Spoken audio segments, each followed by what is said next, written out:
Welcome to Nevada Newsmakers. On the broadcast today, State Senator Yvanna Cancela, the Senate co-majority whip, for the whole show on an all-new Nevada Newsmakers. 40 years ago, Hotel California and the theme from Rocky were #1 on the pop charts, and D&D Roofing and Sheet Metal started on the road to becoming Nevada's leading roofing company. I couldn't be more proud of what we've achieved. And over these 40 years, we've become an employee-owned company.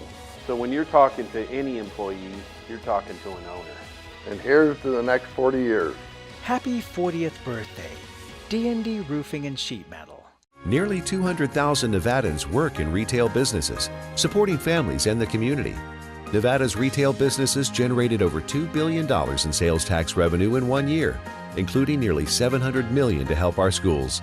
Shop around and see all that Nevada's retailers offer our state. We're the Retail Association of Nevada, representing thousands of Nevada businesses. Businesses that work for Nevada. Pro Group Management specializes in providing industries with the necessary components to satisfy and exceed workers' comp requirements. Every business has unique needs and specific regulations. Pro Group Management stays ahead of the curve, providing up-to-date services to keep your industry in top form. Discover how we simplify your tasks, improve efficiency, and reduce expense to keep you moving in a positive direction. Pro Group Management, workers' comp that works for you. Truck drivers are some of the hardest working people you'll meet, delivering over 70% of America's freight and 92% of Nevada's. When there's a natural disaster, they're delivering critical supplies to help those communities recover and rebuild. Every sector of the economy and our nation's military rely on truck drivers. So let's take a moment to say thank you. On the open road or city streets, our truck drivers are rolling to make our economy and our nation stronger. Trucking moves America forward. This is Nevada Newsmakers with host Sam Shad, a no-holds-barred political forum. Now, from the Nevada Newsmakers broadcast headquarters, here is Sam Shad. And back on Nevada Newsmakers, coming to you from Carson City. We're in the state capitol in the old Supreme Court, and we're delighted to welcome back to the program Senator Yvanna Cancela. She's the Senate co-majority whip. Pleasure to have you back on the program. Thanks for having me, Sam. You were involved in some amazing bills here that are quite controversial. Let's start with the one which is SB 378, would create a state board and committee that would identify prescription drugs that are increasing in prices and find out why. There was a fascinating piece on 60 Minutes last week that I know you're aware of that involved drugs that that are generics that should be the lowest cost, because that's why generics were improved in the first place. And we're seeing price gouging there to a huge degree. You've got 39 states plus the state of Connecticut that's leading the charge against these companies. Where do you think this is all heading? Well, at some point, the federal government needs to take action in a big way on the high cost of prescription drugs. And in the meantime, states have opportunities to be innovative and do as much as possible to do what they can to lower costs. And the bill that I've brought forward, SB 378, was modeled off of legislation that was attempted in Maryland in their last legislative session and just got passed during this legislative session. And the intention is to create a board that has regulatory authority to be able to examine drug prices. It'll be interesting to see whether or not Maryland gets sued following their legislation's passing, because there are questions about the Dormant Commerce Clause and all sorts of different they're unlitigated areas of the law, so there's not a lot of precedent to determine what states can and cannot do. My bill is going to be changed pretty significantly, I think, with the governor enacting or bringing forward the Patient Protection Commission, and with the opportunity to maybe take some time to see how Maryland's law plays out, and hopefully I have a bill, SB 276, to do an interim study on the high cost of prescription drugs. I'm not sure that we're ready to enact a drug pricing board just yet, but it's where I'd like to get to. And in the meantime, I'm going to keep pushing on the federal government and seeing what else other states are doing on the high cost of prescription drugs. Would you say, as others would say, that what we're talking about is price gouging? It's nothing less. Oh, absolutely. Yeah. And it's price gouging that is literally costing us lives every day. What kind of pressure are you getting from the pharmaceutical industry? Well, what happens when you talk about drug cost is a lot of finger pointing. Manufacturers will say it's the pharmacy benefit managers say it's the drug manufacturers, both say that insurers are part of the problem, and then somehow pharmacies get thrown into the mix. And at every point there's data that shows that whatever entity is pointing the finger at the other entity is right. And so without clear third-party, nonpartisan, non-tainted by the industry data, it's very difficult to have clear conversations with manufacturers or any other entity involved in the drug pricing chain. But manufacturers have lots of arguments for why they need these high costs, whether it's related to research and development or because it costs so much for a new drug to come on market. And I think there's even a broken clock is right twice a day. There's probably a lot of truth to what they're saying, but there's no real transparency on the industry to indicate that what they're saying is backed by untainted data. So it's difficult sometimes to get to the truth in those conversations. In past years, when Barbara Buckley was speaker, we managed to get pharmacies in Canada legalized, at least in the state of Nevada, for you to be able to import drugs. That kind of went by the wayside. I talked to actually one of the Canadian firms and said, well, why are you not doing more to promote yourselves in Nevada? They said, we don't need to. We're making plenty of money from America already. But they were having significantly lower costs for drugs. Now, what was kind of shocking to me was this website called GoodRx. Are you familiar with this? Yep, very much so. They have halved the price, certainly for my medications, half the cost of the Canadian drugs. Yeah. I'm not sure how that works, but you call them. If you don't see your prescription on their website, they will send you a coupon for whatever it is you need. And major pharmacies, they give you all the different prices and tell you which one you want to pick and send you a coupon. Yeah. I don't know, do you have any idea how they're doing this? I don't know exactly how their internal workings operate, but 2 weeks ago, a group of diabetes patients did a caravan to Canada to purchase insulin to make a point about how much lower drug costs are just across the border. And it's something that I think, again, goes back to the need for federal action, because that's not something that a state can fix. We can enable ourselves to be able to trade with Canada, to buy drugs in Canada like we already have. But until there's a significant overhaul of the entire drug pricing system in the US, it'll still be true that whether you go to Canada or Mexico or anywhere else in the globe, drug costs are lower. And that doesn't make sense for patients. It's wrong, just wrong. Well, and one of the other arguments, when I first started buying drugs, initially my father-in-law was going to Mexico, to Algodones, to buy drugs across the border, and I went with him one time, bought a couple of drugs there, and then came back to all my doctors in Reno because I was very concerned that maybe I was buying bum drugs. Sure. I was astonished. In one doctor's office, they said, no, the majority of our patients buy their drugs in Mexico.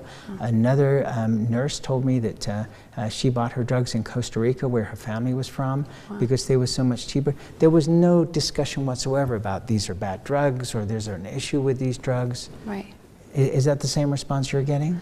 I've heard that from a number of patients. I've heard from diabetes patients in particular who have gone to Canada to get drugs, and I've heard from, just anecdotally, from folks who travel to Mexico to get their medicines.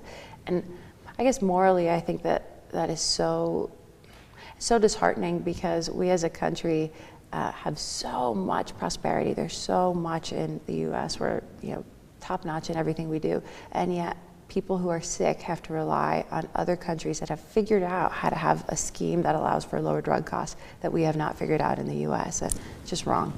Well, and there's one other piece of this I'd like to mention, which is a year and a half ago I went on to Medicare, and you buy the Medicare Part D, and for me it's about $24 a month, and it's amazing. The generics will come in either free or a couple of dollars for a 3-month supply. Even the most expensive medicines are around $12. How is it that Medicare and Medicare insurance is able to cut the prices so dramatically, and yet the rest of the nation is paying these outrageous prices? Yeah, both Medicare and Medicaid have access to rebates that private insurers don't necessarily have access to. And even with that, for some patients on Medicare, they end up falling into what's colloquially called the donut hole, where they have enough coverage to get to a certain point, but then because their drugs are so expensive, they end up having to pay out of pocket for the remainder of their medications. And so while Medicare is significantly better, as is Medicaid for patients, it's still not to a place where everyone gets the care that they need.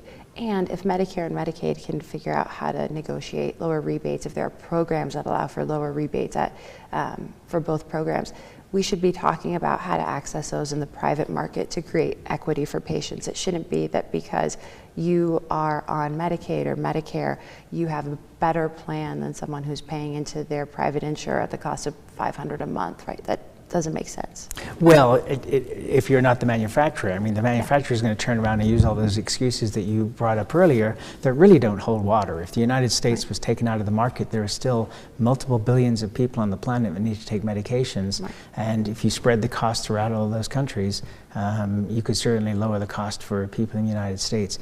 One last thing, Medicare for all. When I hear this, it sounds great.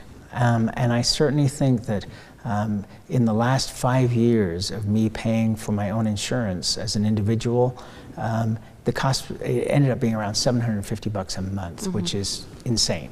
Right. And I don't know how many people that aren't business owners could afford to pay that kind of cost. But I can see where Medicare, you could lower the age for people to say 55 instead of 65. But I don't see how, when people haven't paid in their whole working life to get the Medicare benefits, that you can suddenly expand that to the whole population. Have you been thinking about that? Yeah, I think when we hear Medicare for all and we hear people getting excited about it and we hear movement, we hear that as a movement. What I interpret that as is people expressing a deep frustration with just how broken our healthcare system is and longing for something that creates balance, creates equity, that lowers costs. And Medicare for all really is just 3 words that are much more of a political slogan than they are a policy proposal. There's a lot of work that needs to happen before we can actually get to a place where that's a viable option. Not to say that it shouldn't be, absolutely should be. It's very, it is kind of crazy that we don't have a public option like most other developed countries do. But there are a lot of people who like their insurance, who have fought really hard for their insurance. Union members, for example, who have fought for a long time to be able to manage their self-funded trust.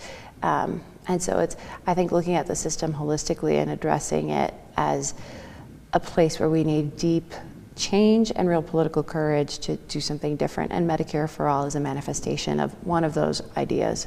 All right, so you raised 2 points. One is that employers pay the majority of an employee's cost of medicine. And so I think that somebody who's paying $40 or $50 a month doesn't realize that their employer may be paying hundreds of dollars in addition to that. So I certainly don't blame them for liking the insurance they have, but I don't really think that they understand the true cost. The other side of this is that frustration from the public, whether you like him or not, is what gave us Donald Trump. Because people on both sides of the political spectrum were looking at government and saying, this is not working. We keep voting these people in, whatever side, and they're not doing anything for us. Here's a guy who's saying, I can fix everything, and now you have President Trump. What's your response to that? Yeah, it is true that I think the frustrations in this country have boiled over to a place where we're seeing, I mean, as extreme as people wearing their hate on their sleeve in the form of racism, anti-Semitism, just really awful, awful depictions of the worst of our country. And I don't disagree that Trump was talking about things in a way that spoke to a lot of people. Unfortunately, what he's done is the complete opposite of what he's talked about. And so there's a real opportunity, I think, to have a conversation in this country about how many people want opportunities to access the middle class, how many people want to address income inequality and the fact that we're seeing the very top % of income earners earning almost 20 times what the rest of us are earning, and really want to address things like the high cost of healthcare. People want an opportunity to get ahead, and Trump seemed to promise that in a way that was easy to access, but has done nothing to deliver on it. And I think voters are very smart, and when given the facts, they will realize that going into this next election cycle. The only negative, well, 2 negatives. One, it's very hard to unseat a sitting president. Yeah. Number 2, you don't have one Democratic candidate, you have 22 so far. So far. Yeah. So far. Let's leave it there, and we'll come back more with the Senator after this timeout. Tamarack Junction is South Reno's hotspot with over 450 of the latest slots and video games. Sully's Sports Bar, the Dining Car Restaurant, William Hill Sportsbook, and the Tamarack Steakhouse and Lounge. We're just north of the Summit Mall in South Virginia. Yeah. Because of UMC, there's a wide open road ahead of me. Because of UMC, she can grow up with her twin sister. Because of UMC, I'm here to help you. UMC, the highest level of care in Nevada. Hi, I'm Eric Robnett, owner of Home Energy Experts. Has this ever happened to you? Honey, did you remember to turn down the thermostat? Forgetting to set the temperature? Not fun. We can help. Our new smart thermostat keeps the temperature set for your comfort all by itself. I'm feeling hot now. To increase your comfort, go to homeenergyexperts.com for details. That's homeenergyexperts.com. The signs and symptoms of cataracts can start out small with subtle changes in your vision. So don't wait. Be proactive and take your vision into your own hands. If you're experiencing the onset of cataracts or just have questions, contact your eye care professional or call Eye Care Associates of Nevada today. Dr. Hiss has years of experience specializing in the surgical correction of eye disorders and has completed over 84,000 vision correcting procedures. At Eye Care Associates of Nevada, we'll change the way you look at the world. The Tamarack Junction Steakhouse is known for signature steaks, handcrafted cocktails, and world-class wines. Join us Thursdays and Friday nights from 4:30 to 6:30 in the Steakhouse Lounge for live music, gourmet plates, and well-priced wines, just north of the Summit Mall on South Virginia. This is Nevada Newsmakers. And back on Nevada Newsmakers, we continue our conversation with State Senator Yvanna Cancela. She's the Senate co-majority whip. You're the primary sponsor of SB 201, which would create an enforcement database for payday lending laws. How would this database help stop payday loan lenders from overburdening vulnerable citizens? And let's face it, the rates that they charge are outrageous. Yeah. And unfortunately, the bill does not change the interest rates. It doesn't change the way that lenders operate today. What it does is change the way that we enforce our laws. We have pretty significant consumer protection laws in place that were passed in large part by Speaker Buckley when she was in the legislature. And what is happening today is, in order for us as a state to be able to regulate the industry, we have to do it prospectively, in that we have to look backwards and see where there were infractions through the audit process. And when we've done that, our most recent audit that took place over the course of 5 years showed that 1 out of 3 lenders were out of compliance with current laws. And so what the bill does is create an electronic enforcement mechanism for current laws. 12 other states of the 35 states that allow for payday lending, 12 states have a similar vessel in place in order for consumers to be protected from bad actors. If you're a lender that operates above board, that does checks and credit checks and ensures that your business model is built on following the law, then having electronic enforcement of current laws shouldn't affect your business. But if you're a bad actor that's relying on illegal laws that force people into a debt trap that eventually just leads to them taking out other loans to be able to pay back current loans, then having a database that prevents you from issuing those illegal loans both protects consumers, protects the lender, and allows the state to ensure that its laws are being followed. What kind of pressure do you get from the payday loan companies?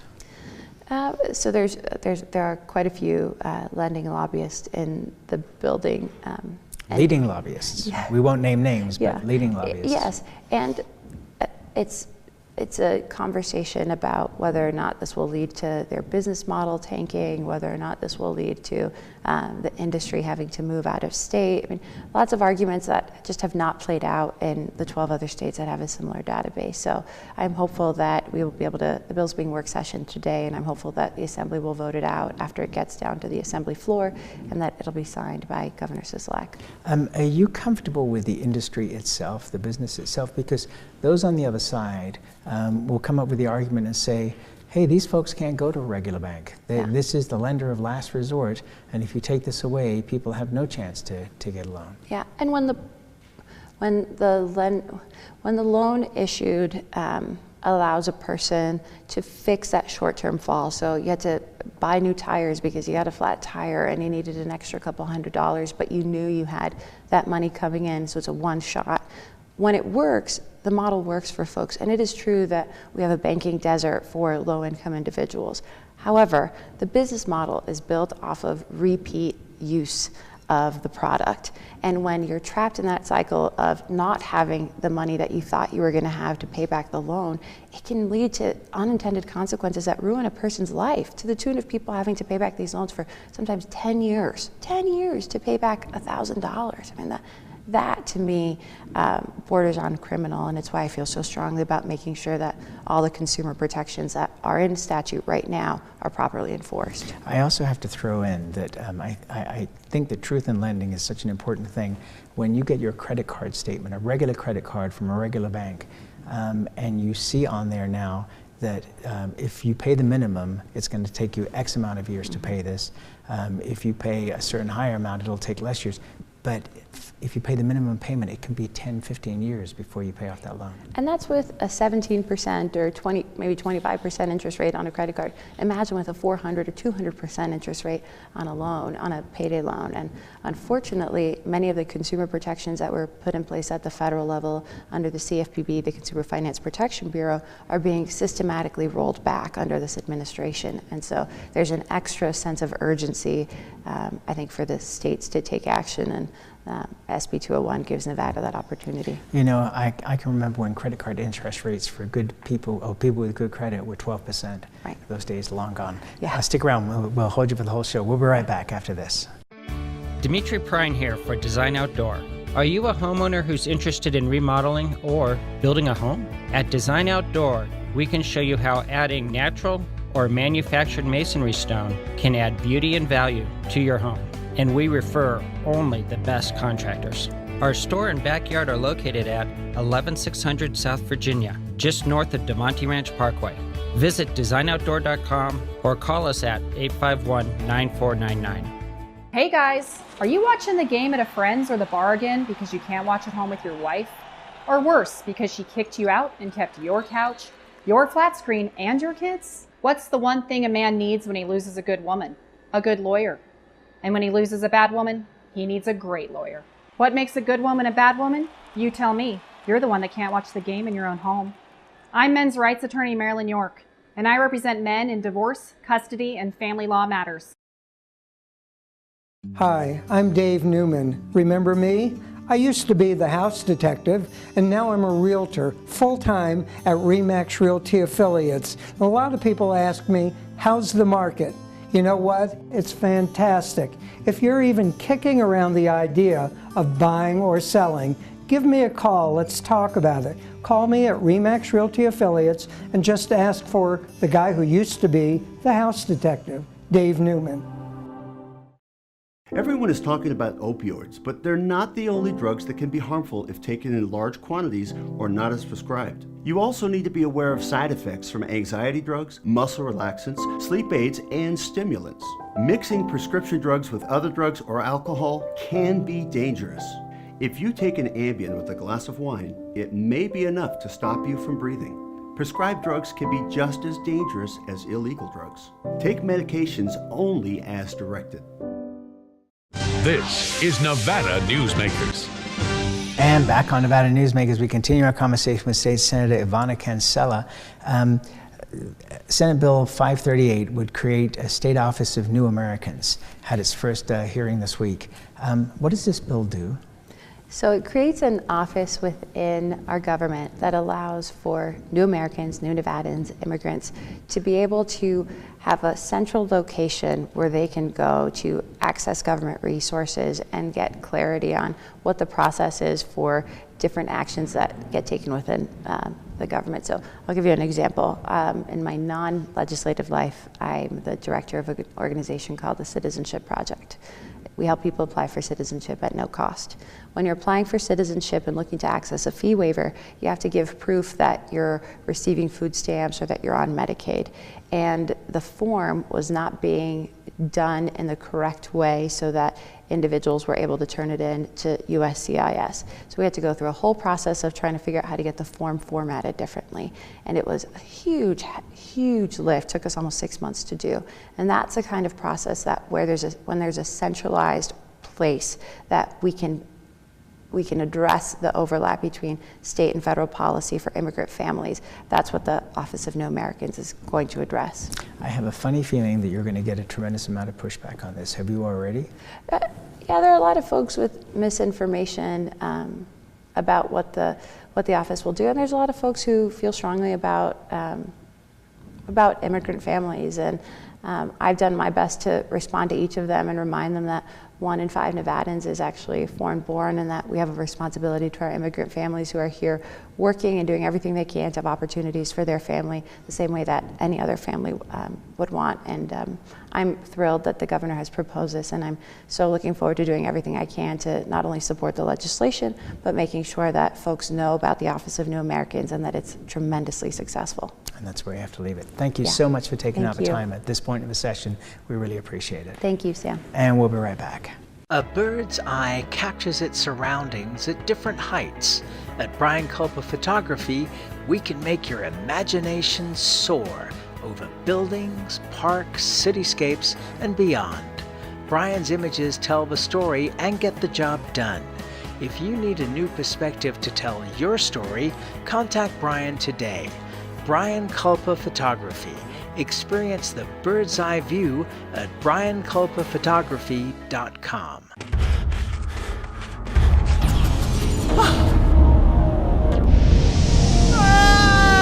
Kenny! Dad? Are you learning? This place is great. Huh? You gotta try this. Wow! This stuff is great! People are gonna love it! Yes. Yes, they will.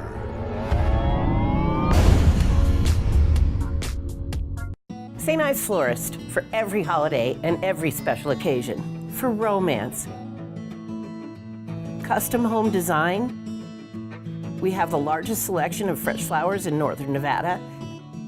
And we also offer a large selection of unique gift items.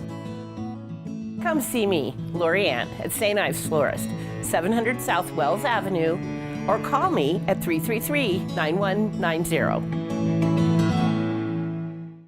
Take a look at Pro Group Management and see how your workers' comp requirements can be met head-on. By taking a proactive approach, Pro Group can assure that your company is meeting or exceeding state and federal standards. As you move forward in your industry, Pro Group moves with you, simplifying regulatory tasks, clearing the way so you can get the job done and look to your future success. Pro Group Management, workers' comp that works for you. In addition to NevadaNewsmakers.com, you can also watch Nevada Newsmakers on YouTube. Subscribe to our YouTube channel. We'll see you on the next broadcast.